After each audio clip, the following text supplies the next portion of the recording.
with Fingers Felder, one of my favorite people, an American treasure and an icon. And there's not enough to say about Don Felder. It's so good to see your face.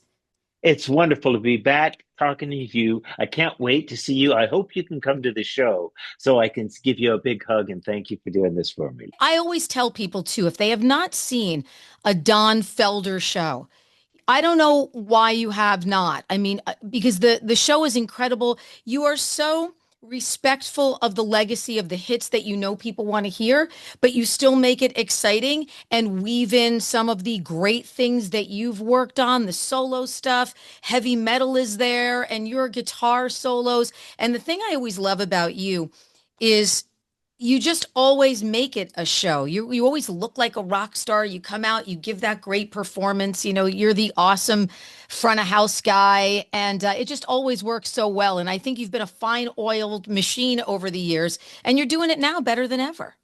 Oh, I have to tell you, this band that I have with me now is the best band I have ever played with. Really, The the the the, best? in, the individual musicianship in this band is phenomenal, and the vocals are spectacular. But I have guys like my bass player has played with, gosh, Gwen Stefani, Shania Twain. He was with Shania for 6 years, just this whole last year and a half touring on the road. He works with Kelly Clarkson. These guys Wow. aren't your like everyday, just sort of, pickup musicians. They're the creme de la creme. This drummer is a guy named Seth Roche. He's played with Rascal Flatts. He toured with Sheryl Crow, who used to open for us in the Eagles years ago. He was in a band called Little Big Town and played with Such a good them. band. Yeah. He was a drummer for a guy named Brad Paisley, maybe a guitar player you've heard of, and he worked for 6 years on the road as the touring drummer for Keith Urban.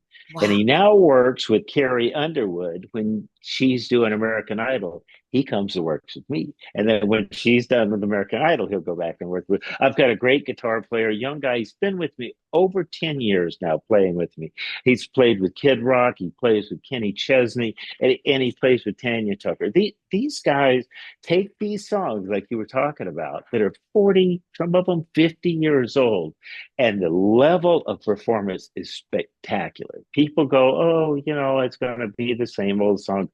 It's the same old songs, but with a new, strong, vibrant energy to them. The vocals are spectacular. These guys are the best musicians. And I think I owe it to the people in the audience to put together the absolute best band that I can, to present the best show. I take care of myself physically. I get enough sleep. I eat well. I exercise. I sing every day. I play guitar every day.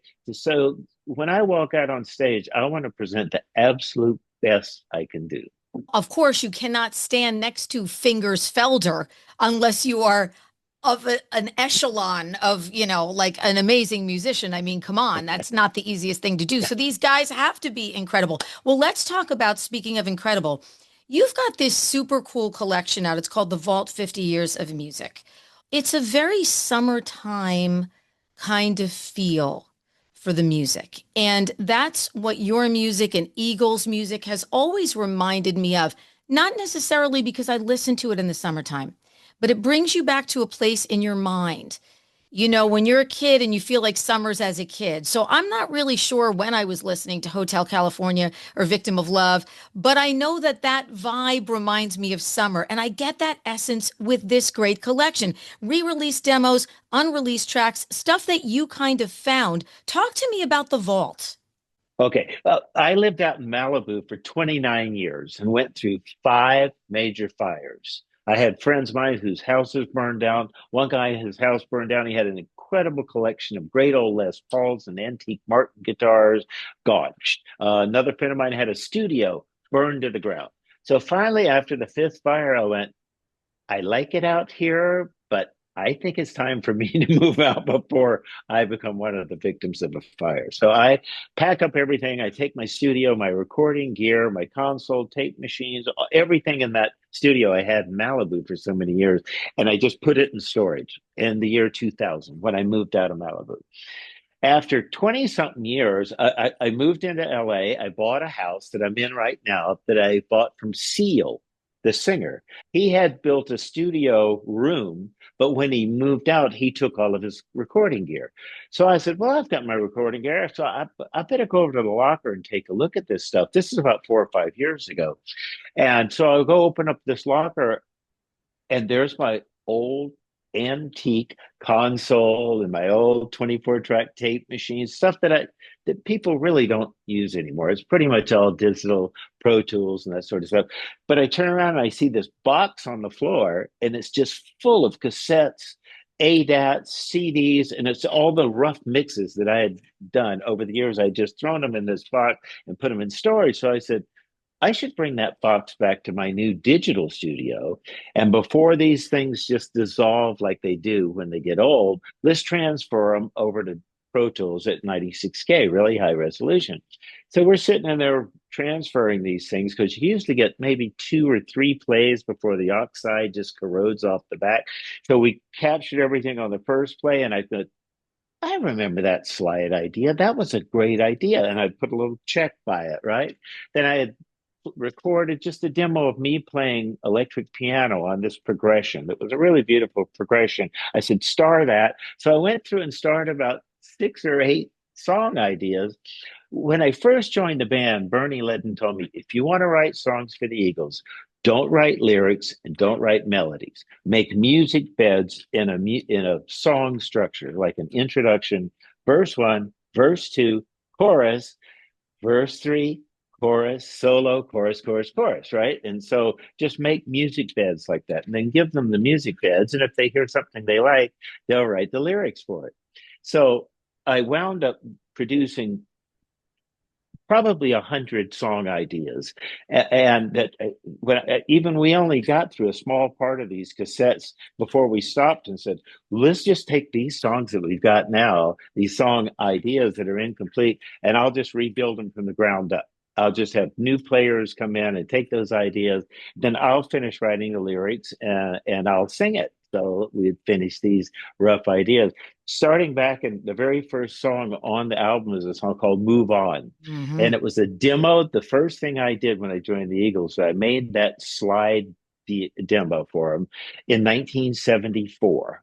And so there's music in here that I had written through the decades, through 84 and 94. And during Hell Freezes Over, I was writing songs in hopes that we would make another album. And so finally we got down and I said, well, I have to put some stuff on there that's new that I've just written. So I wrote 2 new songs. One of them is written about my girlfriend called I Like the Things You Do. And I have to when I get an idea for a song, I have to record it somewhere because 2 days later I'll go, what was that idea? What was that progression? How did that go? So I'm on a treadmill with my girlfriend who's on the treadmill next to me. We're working out and I've got ears in. And so I start running in time, and in that meter, in that time, I start having this lyric idea, and I pick up my phone while I'm running on the treadmill and I'm singing, I really like all the things that you do. And I look over at the guy next to me, and he's looking at me going, what the heck are you doing? But I just happened to catch that little phrase at that tempo. And so that later I could come back to the studio and take that idea and start building it from drum machine all the way up, and then finally having great players come in to work on it with me. As a matter Oh, of the fact, if best. you look at the credits on this record, it's people that I have known for decades. It's guys from Toto, like David Page and Luke at the Steve and Luke at there, and there's drummers on there that just like Jim Keltner plays on this one song called "Let Me Down Easy." It's just a beautiful big ballad. He's the perfect pocket for that song. It's almost like trying to cast a television show, a sitcom. Well, you know how this character is supposed to be, but who would really be the best at acting that character? So when you sit and listen to these songs, I finally had a track with the drum machine done for I Like the Things You Do. So I called Jaden, my girlfriend, and played it for her. And I said, who should we get to play drums on this? She said, Todd Zuckerman. I love Todd. And when we did tours and shows with Todd in the past, she would go backstage, and behind Todd, he has a hole right behind his drummer. right behind his drum kit that his drum tech sits there and watches in case he drops a stick or breaks a head or something happens. He can run around and go take care of it, right? So Jaden used to sit back there and Watch. watch Todd play because he's such a just a really active, powerful drummer. She said, let's get Todd on that. So I sent him the track. He has a studio set up with his drums ready to record. He records it, sends it back literally within an hour, and it's just fantastic. So we did most of the drums at here live at my studio or another couple of studios nearby. But just Nathan East comes in. I've known Oh, Nathan. As a matter of fact, I stole him from Kenny Loggins in the 70s he's and then clapped amazing. Oh, and the then and then greatest. and then Clapton stole him from me. I Damn went to it! many a Clapton show to see Nathan East. I would be like, he's "Where's Nathan East? You know, he's got to be on he, this tour." He's an amazing, amazing bass yeah, player. I mean, just incredible. Yeah, I looked. I mean, Greg Fillinganes. I mean, you've got all of these yeah, incredible people here. It's yeah, amazing. Brian Tishy is Brian. Now the yeah, Tish is on because Brian's a yeah, Jersey guy, Morristown, yeah. New Jersey. We love That's right. Brian, and Brian Yeah, appears on this yeah, record too. Yeah, yeah. there's just, I mean, there's just so much on this record. It is absolutely a brilliant piece of music. I like the things you do, by the way. I also want people to check out the video because it's really cool. It's a very kind of cool, sexy video that you got going on for that song. Well, I never do music videos. We never did them in the Eagles. I think I did one for my first solo record for Bad Girls, and it was kind of fun because my friend Cheech Marin was actually in it with me, and we spent a lot of time just laughing and having fun. So when they called me up from the record label and said we want to do a music video on "I Like the Things You Do," I went, "Well, who are you going to cast in it?" And they said, "Well, how about you and your girlfriend?" Since you wrote it for her, and I went, okay, here we go. So we went in and shot that. It was a lot of fun. It was only about a 3 hour shoot. It was pretty fast. And so they edited it together and it turned out pretty well. I was Yeah, it looks happy like with it. fun. It just looks like one of those fun videos that people would want to see. And I'm glad that you decided to do, you know, a video for that song, a non-lyric video Yeah, for that song, because I think it just yeah, tells a really fun story and super yeah. cool. And then you reworked the 81 classic heavy metal. This heavy metal to me, it just seems to have, and I'm trying to think of like the best way to say it, but I'm just going to say it in my Jersey phrase. It just has some bigger balls. It's just a ballsier version. It's got That's some real definitely kick, Jersey. right? It's got like some real Absolutely. kick to it. Well, here's what happened. I had been listening to the original version of heavy metal for decades, and every time I heard it against today's technology, it just sounded dated. You know, the analog tapes and the analog mixing and all of that. It just didn't sound up to par sonically. So I thought, well, I'm just going to go in and redo it. And I got Chad Cromwell, who's probably one of the greatest session drummers around. Has played with Neil Young and everybody. He came in to my studio, and literally within 30 minutes, we had done three perfect takes. The guy came in was just 30 minutes. It was like it was a 3 hour session, and it took longer to get the studio up and running than it did for him to actually play it, right? So, anyway, as we went through it, we tried to do it with the highest level of quality we could and still hold a lot of the old parts. I mean, we didn't like rewrite it like heavy metal 2025. It's just a re-recording of the song that everybody's heard for a long time, and it sounds modern. It sounds like I love 2025. it. I love it. And that's one of my favorite songs. And I'm always happy to play that. And it just kind of takes me back to this great place. You know, the familiar yet fresh feeling of a lot of this stuff, you know, on this record is exactly, I think, what makes it such an incredible record. And you seem to be having just such a great time all the time being out there and making music and doing what you do. Talk to me about your perspective on the music business now, because it hasn't always been great for you and for so many people that have been in. You know, the peaks and valleys are just, they're the highest of the highs and the lowest of the lows. And you've seemed to come out the other side. And what is that like for you? When I started playing music, I was 10 years old, destitute poverty on a dirt road in the deep south in Gainesville, Florida. We didn't really have two dimes to rub together. There was no There was no internet or iPhones. There was nothing to do except I felt madly in love with music and got a guitar and started teaching myself when I was 10 years old.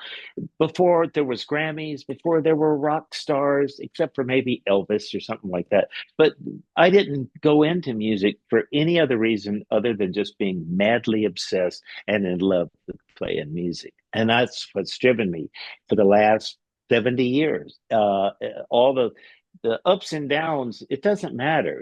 If you're still doing what you love to do, those things are just like bumps in the road. You just keep going and doing what you love. And when you grow up that poor, it doesn't matter what you try to do because you can't lose anything. You don't have anything to lose. You can go, as long as you're playing in bars or in clubs or whatever for the rest of your life, I'd be happy doing that as long as I'm playing. And so it doesn't matter if I walk out and play a private show for somebody's 50th birthday party in New York City, and it's for 8 people, or I walk out and play for 120,000 people in Wembley Stadium, or I go out on this tour and we playing between 10 and 20,000 people per night. It doesn't matter the size of it. It's just me loving to play and loving to write new stuff and go play new songs. As a matter of fact, I was really pleasantly surprised when I threw in the middle of my set, I like the things you do. And the crowd's like rocking to it. They've never heard it before, but they're rocking to it. And the girls are getting up and dancing to it. And I went, I chose the right song for the first single when I watched the crowd do it. So I just Absolutely. love to play. I just love to play. I never did it for the money. I never did it for the fame. I still don't. I don't need to make another dime for the rest of my life. I love to work. I love to. It's not work if it's a labor of love. And so I love to spend my time, however much I've got left, doing what I love to do, which is writing, recording, and performing. And making people happy. For me, being able to sit here and pick your brain about music is a gift to me. My goodness. I mean, what a way to spend an afternoon. And everybody, the vault is out. 50 years of music, some incredibly tasty nuggets in there. And it's a perfect summertime record. And I just loved when it dropped for me and I downloaded it and I was like, oh my God, what a great record this is. Really, really cool. That means a lot to me that you hear everything that comes out, and for you to like it that much, I really appreciate it. I'm very happy. It makes me happy. I love it. Don, please be well. We will see you soon. Well, I hope to see you at one of these shows, like I said, so I can give you a hug and thank you personally for taking the time to do I this. So it's always wouldn't miss it. I wouldn't miss it. All the best, my friend. Love you. Mwah. okay. Okay. See ya. Bye. Don't forget to like this podcast and subscribe to the Carr Stereo page on Spotify, Apple, YouTube, or wherever you get your podcasts. I'm Rob Moorhead. TC and I will see you next time.